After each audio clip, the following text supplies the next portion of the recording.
Kasi hindi natin talaga yan madadala.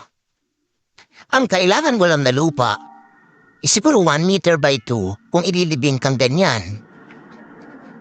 Kung gagawin kang alabok, ang kailangan lang talaga isang Tupperware. So bakit mo sisirain ang relasyon mo sa mga kamag-anak mo dahil sa lupa? Bakit ka makikipag-away dahil sa lupa para maging sayo? It can never be yours. You are the lands. Kaya, yan ang pag-aasaya. Pero mo magkakagalit yung mga kapatid dahil sa lupa. Yan ang sayang na pagod. Sayang na panahon ang saya-saya nyo ng mga bata pa kayo, naglalaro pa yun, nagugulig kayo ng gagamba, nag-aagawa kayo ng lastiko, mga kaha ng sigarilyo, tinetext-text nyo na ba yan? Pagkatapos, nagkaroon kayo ng asa-asawa na susul-sul-sul sa inyo?